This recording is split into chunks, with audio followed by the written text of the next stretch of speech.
Now, here he is, the one, the only... Oh, brother, what I know about him. Oh, that's me.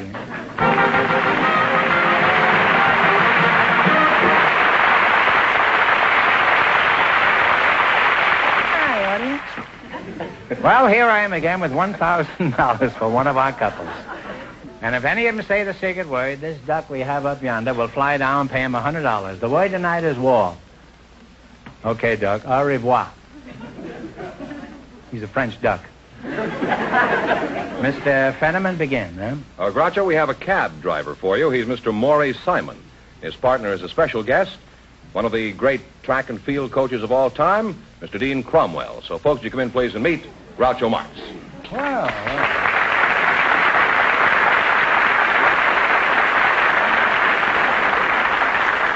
Welcome. For the DeSoto Plymouth dealer, say the secret word and divide $100. It's a common word, something you find around the house. Dean Cromwell, eh? Anybody who reads the sport pages know who you are, Mr. Cromwell. You're a fine-looking fellow, Dean. How old are you? Well, my friends have been telling me for the past 20 years that I am 55.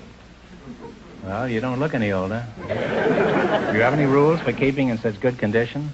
Yes, sir. Groucho, do not have any minor vices. Don't smoke, nor drink, nor use swear words. No profanity, Groucho, no profanity. Well, those are admirable qualities, Dean. I don't use profanity either, unless, of course, I have to give up smoking. Now, let's see. Who are you again? I'm Maury Simon, Mr. Marx. Maury Simon? That's it. I see. Where are you from, Maury? I was born behind a dairy that my dad owned in Cleveland, Ohio. Are you a baseball fan, Maury? Oh, I'm more than just a baseball fan. I used to work at the Cleveland Indian ballpark. I used to sell peanuts and popcorn and ice cream. Would you like to hear how I yelled? I used to vend. Well, I'm not crazy about it, but I mean, if it's an overwhelming desire you have, why, tear loose. Here's the way I used to go. Peanuts, popcorn, crack jet, fries, each and every pack. Then I used to have another one. No wonder they lost the World Series. There's another one I used to have. I used to sell ice cream. Would you like to hear that? I had to go. Sure. Ice cream, you scream, we all scream for ice cream. Bicker Telling's honey-coated ice cream here. Cooling and refreshing. Enjoy the game and ice cream. Was this written by Robert Browning? Do people holler like that around where you work, Dean? No, Peanuts? they're very, very quiet because my sport is individual sport. I see. Well, let's get back. You've been track coach at USC for 30 years, haven't you? 40 years, Groucho. Oh, well, my watch has stopped. Does the track coach give the boys a pep talk like they do in football in order to steam them up to win? I always did, Groucho. Yes, I told each one of those boys that he was a champion. I called him champ. Told him that he was going to be better tomorrow than he is today, that next year he's going to be better than this year. Continually keep that word champion in front of him. Well, did you tell them this collectively? Individually. And in the meantime, you keep them relaxed. Well, how do you do that? Do you hit them with a baseball bat or something? Talk to them gently. Oftentimes you can tell them a short story. Mm-hmm. Funny stories? You know, it better be funny if you're going to keep them relaxed. Mm-hmm. Could you tell us one of these funny stories? Uh-oh. If the audience goes to sleep, we'll let Maury sell some more peanuts. Well, two old gentlemen in a bar sitting at a table in New York City. One gentleman says, I am 85 years old, and I've never used glasses. The other one said, why? And he says, I drink my liquor from a bottle.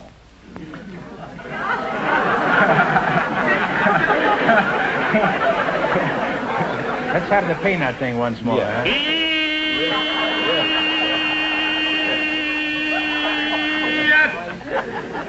He not only sells them, he steams them. Eh? And the other old gentleman says... Oh, this is over. The other old gentleman says... Oh, I'm sorry, Dean. I thought that was all there was to it. Oh, this is...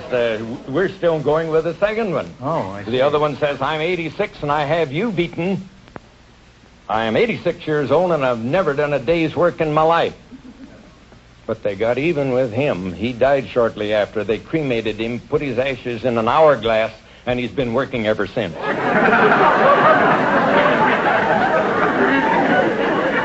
told this joke right before a track meet? Well, that joke would make anyone run fast. Including the person who told it. Dean, who are some of the famous... I like that joke. Thank you, Groucho. It's not funny, but it's sincere. Well, Dean, who are some of the famous athletes you've helped to develop over the years? Three of the greatest sprinters the world has ever seen, Groucho. Charles W. Paddock, the first of the fastest humans, and then Frank Wyckoff, the next of the fastest humans that defeated every sprinter in the world, and then lastly, Melvin Patton, who now holds the world's record in the 100 yards and the 220 yards. And then, of course, the heavenly twins, Earl Meadows and Bill Sefton, that broke the world's record in the pole vault on an afternoon about 2 minutes apart. Well, you've got quite a record. You were the coach of the United States Olympic team, weren't you, a few years back? Yes, sir. I was in London in 1948 and assistant coach in Amsterdam in 28, Los Angeles 32, Berlin in 36. Well, that's quite a record, huh? Now, I'd like to continue this battle, but the time has come for both of you to win some money here. I know that Dean is interested in that. How about you, Maury? You like money? Oh, I love it. Well, we're going to start you off with $100. You have to try to add to that by answering 4 questions. If you miss a question, you lose half of your bankroll. You ready? Ready as I'll ever be. You select the general information quiz. And remember, the more the question is worth, the harder it is. Now, what do you want to start with? 10, 20, 50, 80, 100? $50? That's fine. Okay. $50. One answer between you. What famous American do you associate with Poor Richard's Almanac? Talk it over. Benjamin Franklin. Benjamin Franklin. Oh, Ben Franklin is right. You now have $150. Okay, now what are you going to go for? You say 60? Okay. 60. By what means of transportation did the crew of the Kon-Tiki arrive at their destination? It had a raft. There's a raft. George Raft is right. You now have $210. Yeah, you're getting a free ride here, Dean. Huh? I'll try 70 or whatever you say. Whatever you think. Is that all right? Okay. 70. What instrument is used to determine the altitude of an airplane? Altimeter? That's close. You now have $280. Well, you're climbing. Is your last chance to beat the other couples. What are you going to go for? Safe and make it 40. $40. 40. How many fiddlers did Old King Cole have? Old King Cole with Mary O'Sullivan. Fiddlers 3. Well, Fiddlers 3. You are absolutely right. 3 fiddlers is right. And you wind up with $320. Thanks and good luck from the DeSoto Plymouth dealers. Thank you, Dean.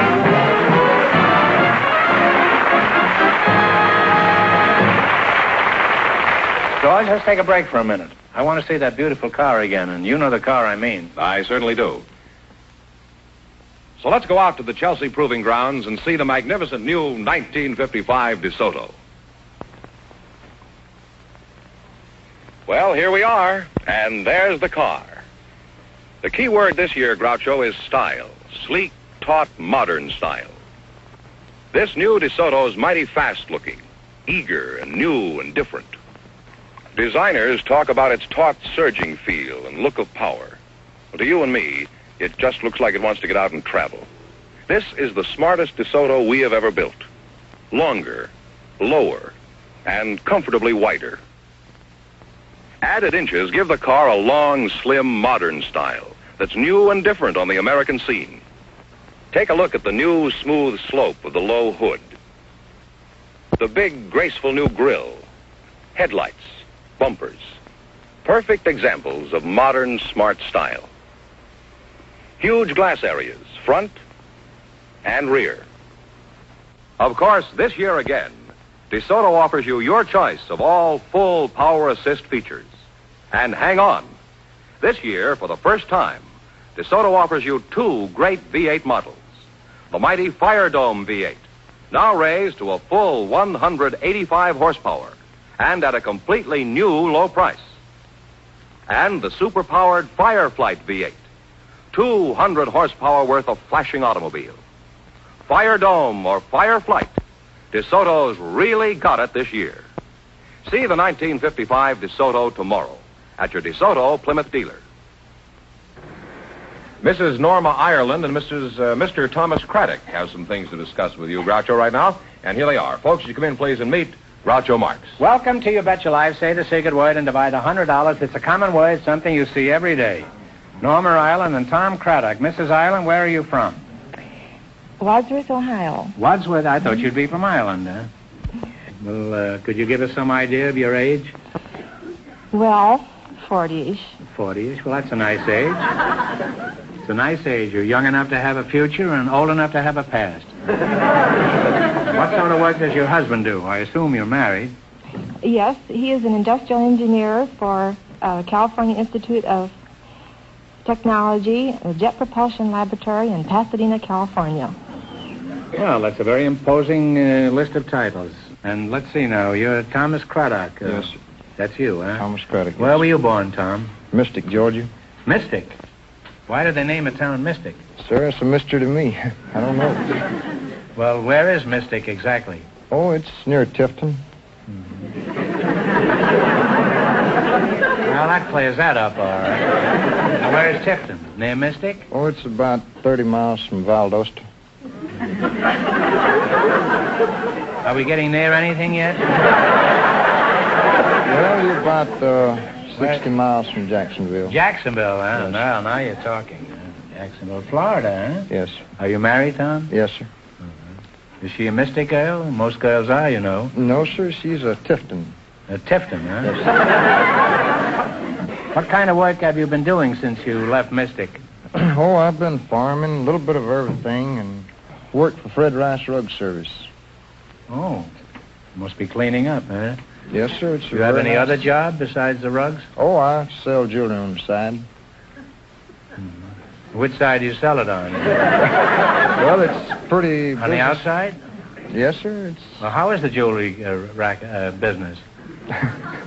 Well, it's pretty bad right now. Why is that? It's close to Christmas. There ought to be a lot of... Well, I've sold 3 watches and 1 ring. Since when? Oh, God, it's been a while. My wife bought the watch. And What's this? My wife bought one of the watches. Your wife bought the watch? And I bought the ring, but I still owe the man. I've been owing him for 2 months for the ring. Tom, I think if you work real hard inside of 6 months, you could build your jewelry business into a shoestring. Now, Mrs. Ireland, are you a housewife? Yes, I am. Do you do anything special for relaxation? Any hobbies? Well, I'm an amateur contestant. You mean you've been on a lot of shows? No, not shows. I enter other kinds of contests. What kind? Huh? Puzzle contests and limericks and statements and jingles and... Have you ever won any of these contests? Well, I've won over 100 prizes, I think, which isn't a large number at all. Well, you must be pretty smart. How much money have you won? Approximately. Between 3,000 and 4,000. What are some of the prizes you've won? You probably have 300 electric toasters at home. No, I'm not that good. You have 200? Would you be interested in buying a watch here from me?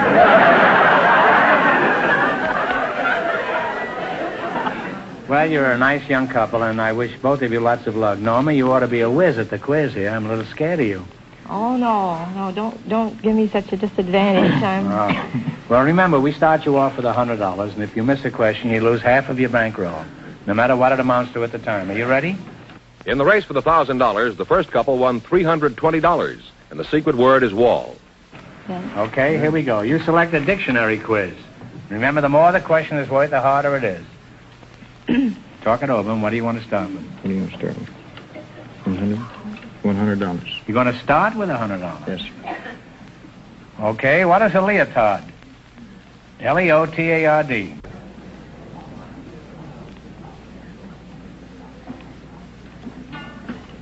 Come on. A slow person or individual? No, it's a form-fitting garment worn by ballet dancers. Well, you lost half your original 100. You now have $50. Well, don't get discouraged. What are you going to go for now? 90. 90? Okay, what is a lexicon? Lexicon. Dictionary? Dictionary? Dictionary is right. Dictionary is right. We now have $140. Now what? 80? What do you call the blanket or shawl worn over the shoulder by some of the people of Mexico?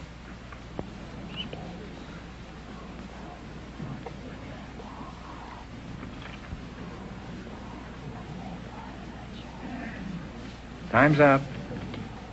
Mandela? Mandela? Mental. No, it's a serape. Serape. Well, you lost half the 140. You now have $70. All right, here's your last chance to be the up couples. What are you going to go for? 70? 70. Many universities have campanile.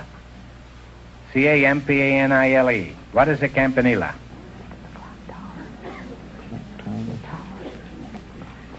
Is it a tower, clock tower? Well, that's close enough. It's a bell tower or a steeple, but we give you... And you wind up with $140. Thanks and good luck from the DeSoto Plymouth dealers. You took a tough category.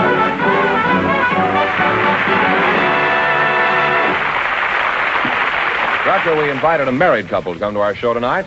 Always married couples. And if Reverend and Mrs. Carl Doss will come in, I'm sure you'll discover some pretty unusual topics of conversation. So, folks, you come in, please, and meet Groucho Marx. Welcome, welcome for the DeSoto Plymouth dealers. Say the secret word. Say the secret word and take home an extra $100. It's a common word, something you see around the house. Reverend and Mrs. Carl Doss, eh? I don't think we've ever had a minister on the show before.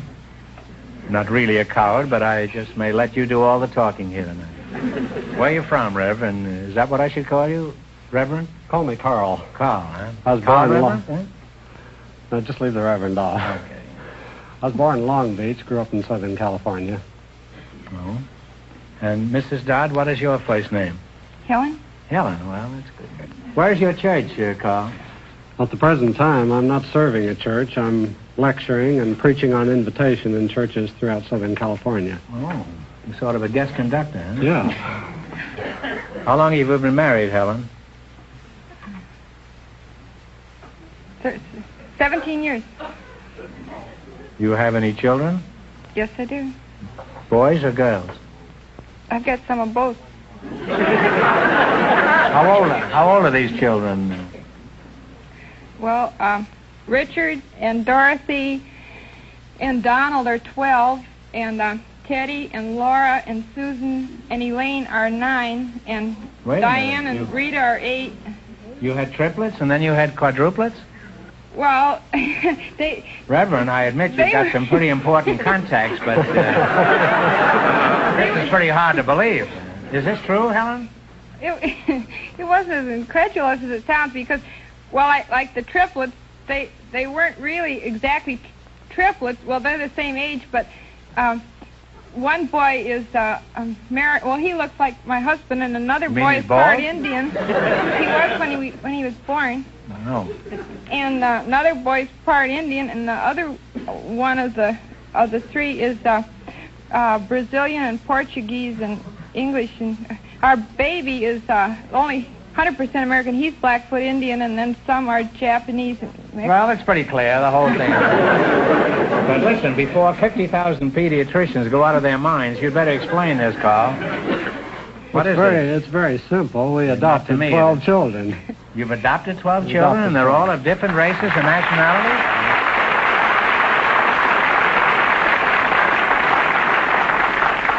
And they're all of different races and nationalities? Yes. I'm speechless with admiration. I think you should get the handshake, really. Huh? You have to do taking care of them, eh? Well, do the racial differences present any problems, Helen? Well, the children don't really realize... well, they know it theoretically they're different, but it doesn't make any difference. For instance, the two oldest boys always play cowboy and Indian, but the blonde, blue-eyed boy always plays the Indian, and the Indian always plays the cowboy. And when they must have fun chasing each other, eh? Well, that's wonderful. I'm sure there must be a story behind these youngsters, Carl. Could you tell us how all this happened?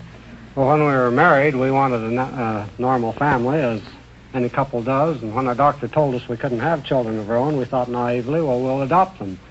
And then we discovered that for every normal, blue-eyed, blonde-haired youngster, there were a dozen or more couples waiting for that child, but that the mixed-race children were classified unadoptable because neither race wanted them. So we started taking mixed-race children.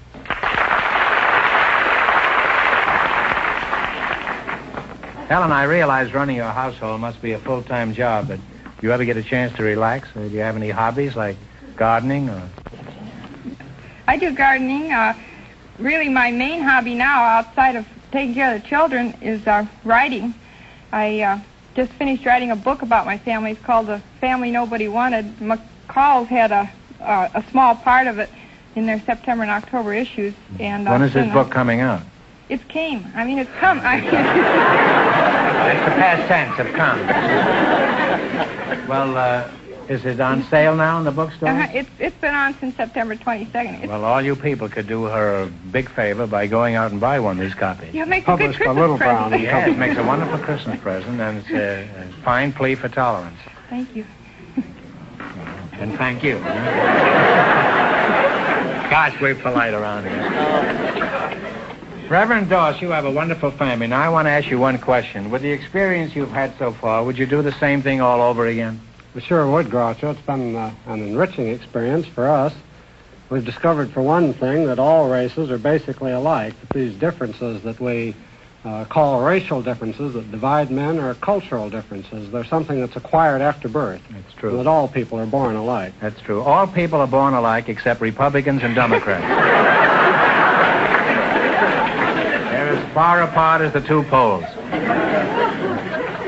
Well, I think you've done something for your country that is rarely equaled. You've had a small League of Nations all of your own. And it's too bad that more people don't do this. You know, we send a care package away for $10 or something to Korea or something. We think we've done a wonderful job. Now, someday in the far, far distant future, Reverend, and you too, Helen, when you're both face-to-face with St. Peter, you can certainly tell him that Groucho sent you.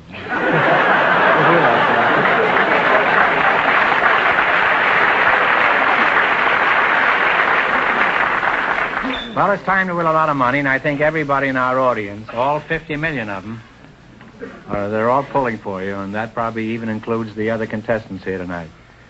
All right, this is a dictionary quiz. In the race for the $1,000, Dean Cromwell and his partner are still leading with $320. Well, all right, what do you want to start with? $50, $60, $80, $100, $10, easy ones? Let's live dangerously. All right, what do you call the front or face of a building? Elevation. Front elevation. No, it's called a facade. F-A-C-A-D-E. You lost half your $100. You now have $50. Oh, come on now. Enough of this nonsense. What are you going to go for now? 90. 90? What is the word for a remedy given to counteract the effects of a poison? Antidote. Antidote is right. You now have $140. All right, now what are you going to go for? 80. 80? What do you call the sheath in which the blade of a dagger is enclosed? Scabbard is right. You now have $220. 70. You've had 80, 90, and 100. Now you're going for 70? What do you call... 70? What do you call the strips of wood that make up the sides of a barrel? Staves. Staves is right. And you wind up with $290. I'm a little crooked tonight, but I couldn't help it. Thanks and good luck, Mr. Soda. Well, you did pretty good.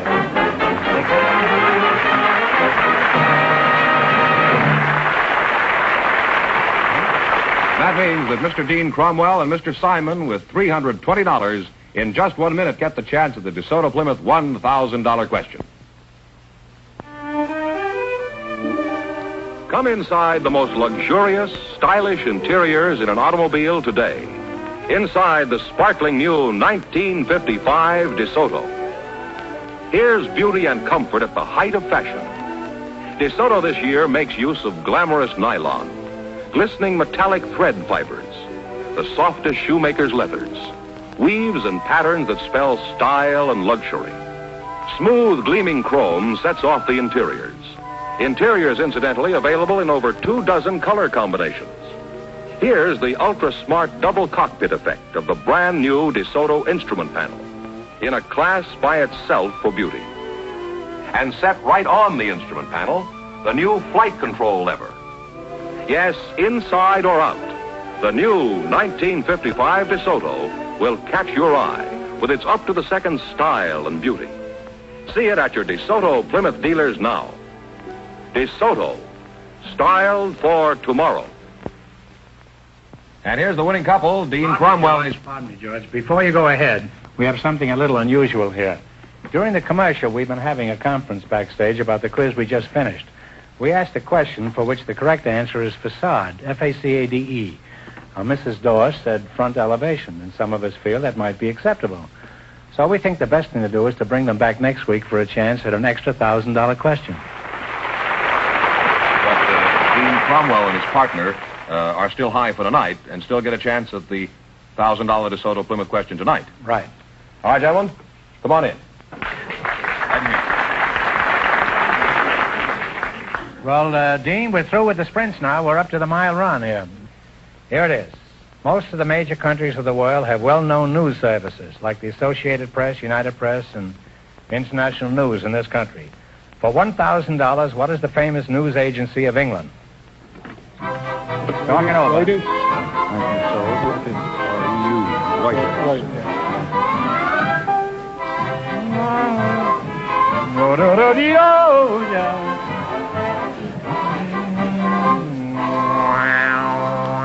What is the answer you two have decided upon? Reuters? Reuters is absolutely right.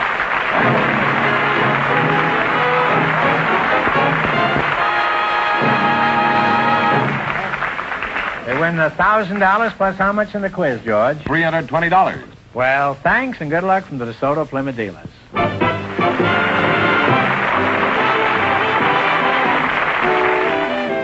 And now, here he is, the one, the only... I thought he went out with the old year. Oh, that's me. Well,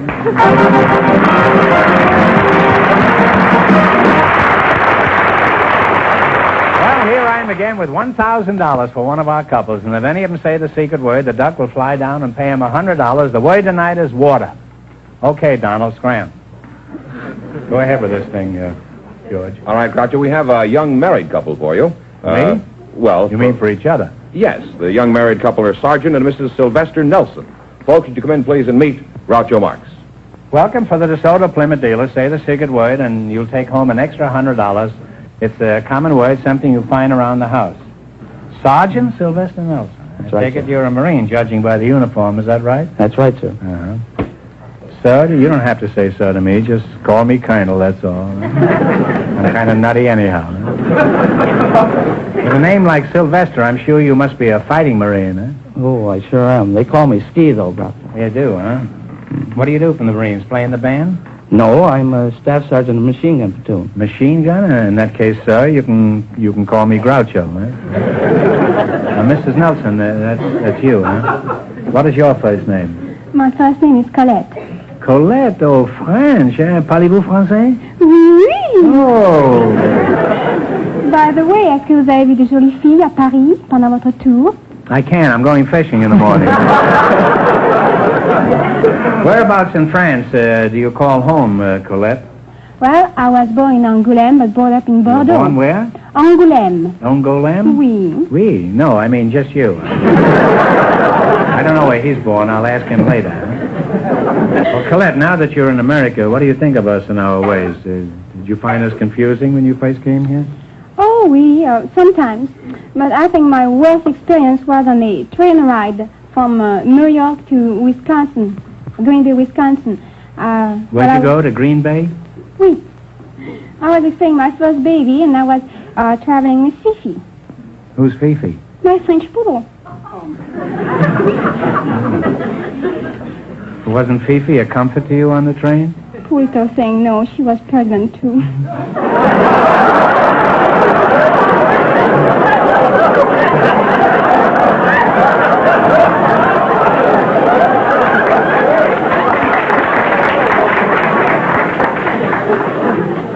Well, that shouldn't have upset you. I once had a berth on a train myself. That's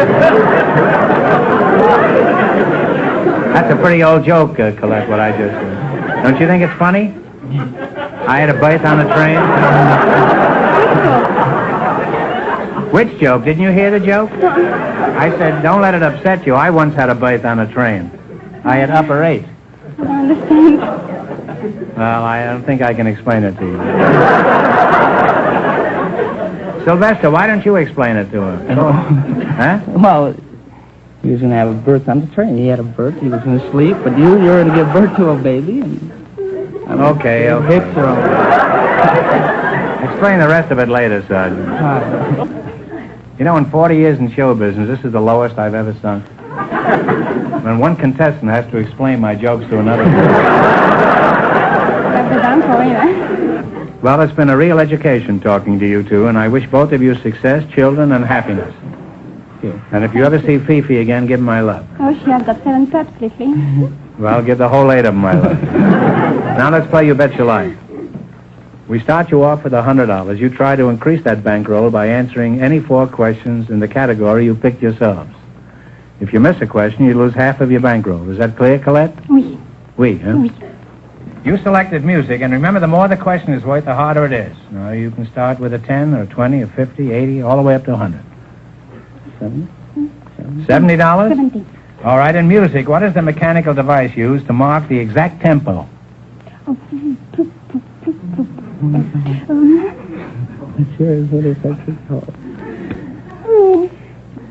What is it in French? You can see what you can. What is it in Hungarian? Well, I'm sorry. It's a metronome. Metronome, oui. Oh, la la. Well, you still have half your $100. What is ooh la la in French? Oh, wait. I'm sorry. Yeah. All right, now don't get discouraged. You've got a long ways to go. You still have $50. Now, what are you going to try this time? 80. All right. A. Seymour Brown and Nat Ayer wrote a song back in 1911 that keeps popping up regularly. I'm sure you can identify it. Now, you listen. Okay, Jack.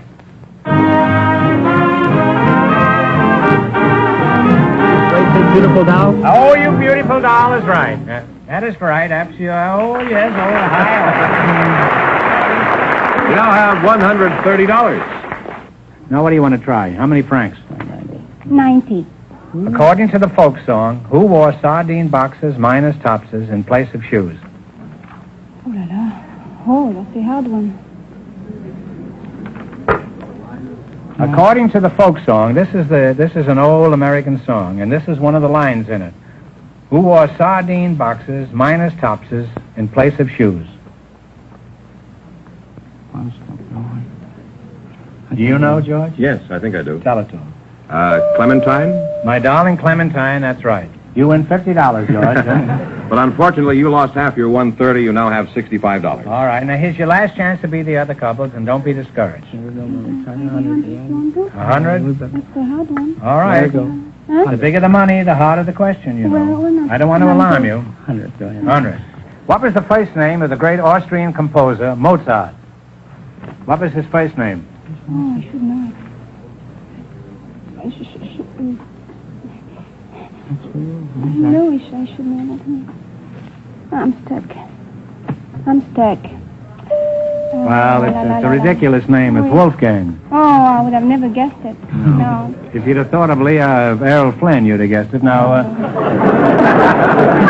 I'm Well, sorry. you wind up with $32.50. Thanks and good luck from the DeSoto Plymouth dealers. Sorry you didn't win more.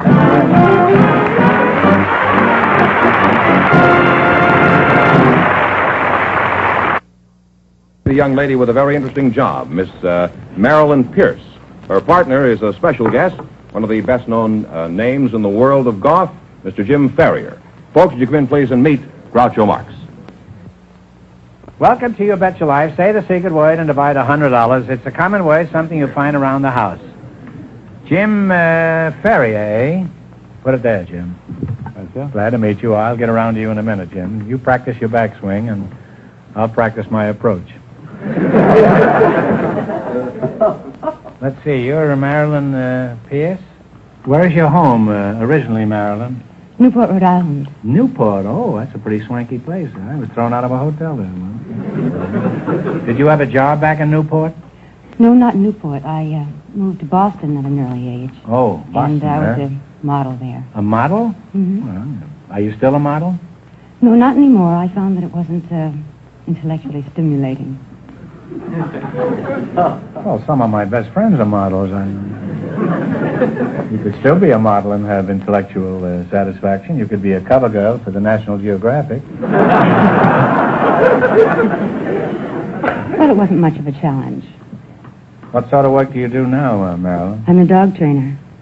A dog trainer? Yes. And that gives you intellectual satisfaction? Oh, yes. Why is that? When a dog digs up a bone, does he tell you it comes from a dinosaur or something? No, but breaking the language barrier between a dog and a human being is really an accomplishment. Yes, it certainly is. After all, some human beings... I find it much simpler to kick them. Just four-legged dogs, are those the only ones you concentrate on? Yes. What about an old cocker spaniel? You wouldn't be... Let's talk about your work as a dog trainer. That sounds very interesting and most unusual for a young, attractive girl. Where do you train them? Well, I train dogs at their own homes. I go to the home and train the owner. You train the owner? Yes. What does he do? Get on his hands and knees and run around the room? No, not quite. I train the dog and show the owner how to manipulate the leash and the correct commands to give to the dog. Uh-huh. Have you been standing here all this time? I'm listening. Isn't that funny? I didn't even know you were here. Never underestimate the power of the Philadelphia Bulletin. Where are you from originally, Jim? I came from Australia. Oh, down under, huh? The Antipodes, huh? Yes, I've been here 15 years. I came from Sydney originally. Is that so? Played professional golf here for 15 years. Mm-hmm. What are some of the important golf tournaments that you've won? I know you've won many of them. Well, I won the National PGA Championship in '47. I won the Canadian Open twice. I've won 5 Australian Championships and quite a few of the big money events around the country. I now at Lakeside Club here in Hollywood. Oh, I see. Huh? And hope to have you over one day. Yeah. Well, do you ever play at Hillcrest? Oh, yes. Matter of fact, playing there next week. Oh, tournament? Huh? No, just a little friendly game. If you have a loose dollar or two. I have a loose dollar, but I haven't got a loose moment for them. I play golf, too, you know. What is your handicap, Jim? Well, as a pro, I don't have a handicap. Well, congratulations. How is it a tall, handsome man like you isn't married? Oh, I'm married. I have a wife. You just said you didn't have a handicap. Well, haven't you got the same handicap that 50 million other men have? Well, I don't consider my wife a handicap. No, you had a bad lie, Jim, but you recovered very nicely. Well, I'd like to go on talking to you two, but it's time to play You Bet Your Life. In the race for the $1,000, the first couple won $32.50, and the secret word is water. Now, you select the general information quiz, and remember, the more the question is worth, the harder it is. I think we better start a lead, you don't think? 80? Oh, that's kind of big. How about 50? 50? 50, be all right? Mm-hmm. Okay. 50. All right. What type of merchant indicates his trade by suspending 3 golden balls over his front door? Pawnbroker. Pawnbroker, loan. Yeah, pawnbroker in the hock shop. That's right. You now have $150. What are you going to try this time? You have $150. $150. You want an 80 or 90 or 40 or 60? Oh, no, it's 100. 100? 100. Oh, gee, that's pretty high. You agree with that, Jim? Oh, I'm not very intellectual. 80, okay. 80. What is the monetary unit of Italy? Lira. Lira is right. No. You now have $230. What do you want now, a little one or a big one? Big ones are harder, the little ones are easy. Let's go to 60, back to 60. 60? We're going pretty good. 60? 75. There is no 70. No? All right. There's a 70 or a 80. You've had the 80. 70? Okay. What is the complete membership of the United States Senate? And I want the precise number. 48. How many members in the United States Senate? I think it's more than that. No, wait a minute. 48. Let's see, no, 96, I believe it is. 96? 96 is right, huh? You now have $300. What are you going to go for? 60? What? 60?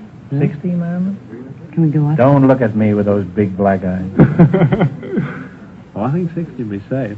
I'm Scotch, you know. Well, I am too, but I'm living dangerously. All right, 60? All right. How many justices are there on the Supreme Court, and I want the exact number? It must be 12. I believe. One answer. I don't know. I'll say 12. 12. No, I'm sorry. It's 9, Jim. Well, you it is lost pretty half good. your $300. You wind up with $150. Well, thanks and good luck from the DeSoto Plymouth dealers. Sorry you didn't win the last one.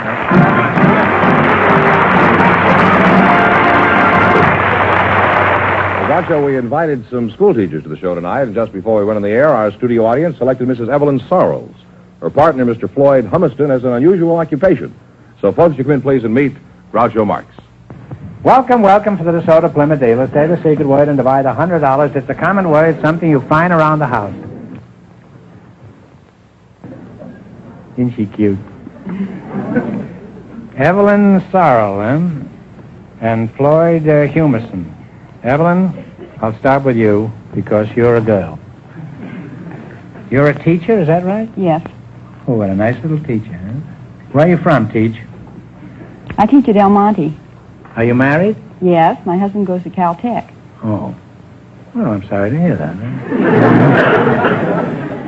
Floyd Humiston, huh? Yes, sir. How old are you, Floyd? I'm 24. Now, Mr. Fenneman says you have an unusual profession. What do you do, Floyd? Well, with a name like Floyd Humiston, I should guess you're a flute player with a Philharmonic. What do you do? Well, I train lions, Groucho. What was that? I train lions. You mean the van and storage company? No, the kind that eat meat. How long you been doing this kind of work, Floyd? About half an hour? No. People say anything to get on this show. Trains lines. He probably sells pencil sharpeners. I could use one. My head has been coming to a point lately. Well, my father was a lion trainer, and so I've been at it since I've been about 8 years old. What did you do? You start training mice first when you were a kid? Well, no, just being around them. You say your father was a lion tamer? Yeah. What happened? Did he collect his severance pay? No, he's retired. He's in the termite business now.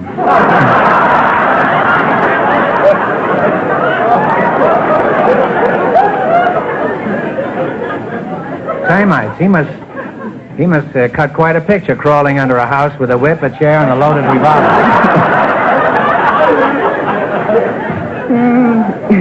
Where did he find these termites? On the lion? Well, I don't actually know. I've been worked with him a little bit, but was your mother in the animal training business? Too? No, she was an aerialist with the circus. Flying in the air? Yes. Well, that sounds like a typical American family, doesn't it? He trains lions, his father chases termites, and his mother swings in the air. That's what you call the ideal American home. Must be very restful around there around dinner time. Do you have any brothers and sisters, or does the lion do away with them? Yeah, I have a half-sister, Groucho. You have a half-sister? Yeah. You mean you keep the lion in the house? Well, I used to, yeah. Well, a half a sister's better than none, I guess. Which half you got, do you remember? Well, Floyd, Floyd, you chew on a hunk of raw meat for a minute while I engage this beautiful teacher here in repartee. How old are you, Evelyn? 24. 24. How long have you been teaching school? I'm starting on my second year. Really? Huh? Well, aren't the children distracted when you walk in the schoolroom? No, I teach girls. Oh. What do you teach these girls? I teach homemaking. Homemaking. What's that, carpentry and things like that? No, among other things, it's cooking and sewing. You mean you're the one who teaches these modern girls how to cook, eh? You're a worse menace than Smog. Floyd, let's get back to your lions. Do you own any yourself? Yes, I do, Groucho. I have a lion named Fearless Fagin. Fearless Fosdick? No, Fearless Fagin. Where's Fearless Fagin now? Well, he's at home. I see. Is he pretty friendly around the house? Oh, yes, he's very friendly. He lives in the house, and he used to sleep in bed with me. What happened? No, my wife didn't like it.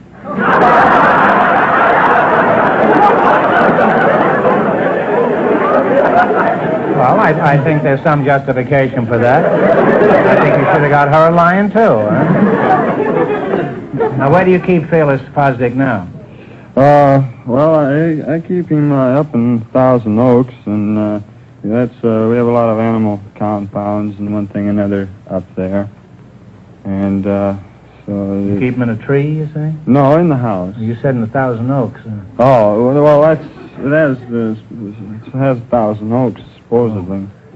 Unless you might have cut one down. Well, what a...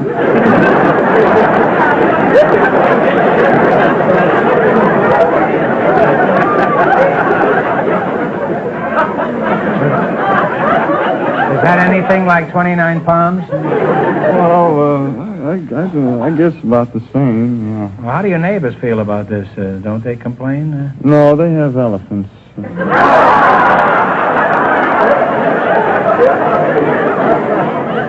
Well, that I can understand. Having an elephant in the house is logical, but having a lion, that's ridiculous. You must live a rather interesting life, Floyd, with a lion in the house. What do people say when they ring the doorbell and the lion answers? Oh, well, not too long ago, we have the Dutch doors in our house, you know, the kind that open up one at a time. And so... what do you mean, open up? Well, you know, it's kind of used to have in barns, you know, where they sawed them in half, you know, where the bottom part opens up and then the top part opens up. This is like your half-sister, huh? Well, anyway, so this Fuller Brushman, he came up to sell me some brushes, and so I was talking to him, and so Fagin stuck his head out over the door and top of the door, and so I still have the man's brushes and briefcase.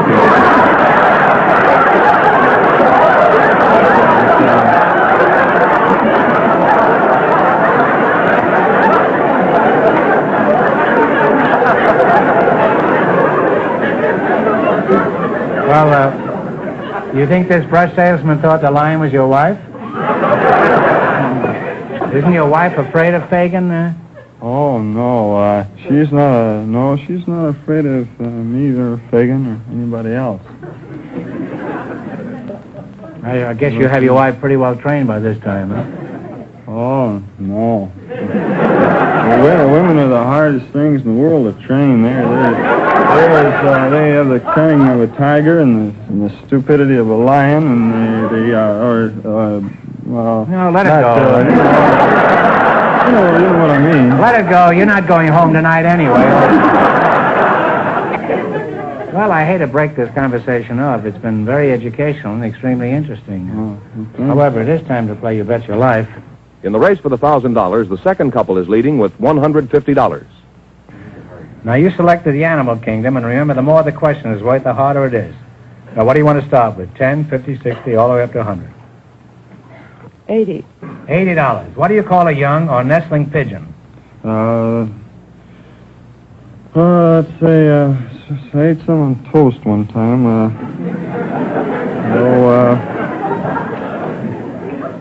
I hope they agreed with you. Squab. Squab is right, yes. You have $180. Now, what are you going to go for?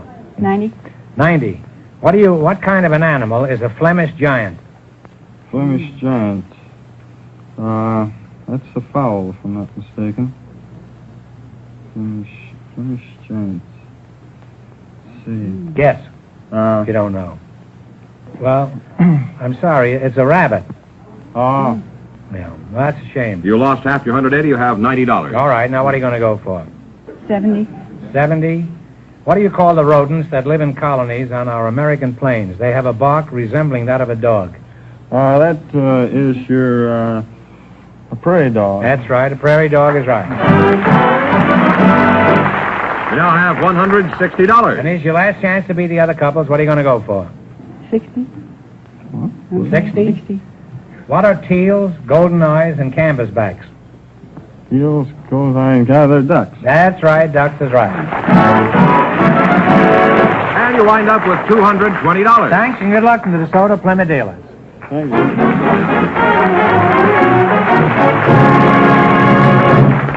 That means that Mrs. Sarles and Mr. Humiston, with $220 in just 1 minute, get the chance at the DeSoto Plymouth $1,000 question.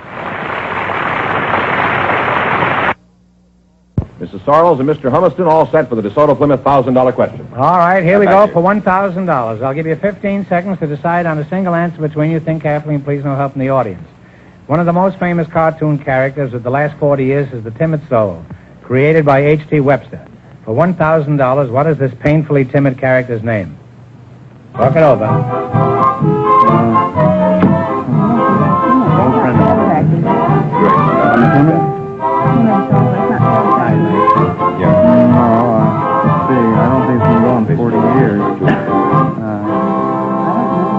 All right, what is the answer you two have decided upon? I'll take a long guess. It wouldn't be Sad Sack, would it? No, it's Casper Milk Toast. Oh. So that means the big question next week will be worth $1,500. Well, they lost the big money, but how much did they win the quiz, George? $220. Well, thanks, and congratulations to both of you and to all of our contestants on the show tonight.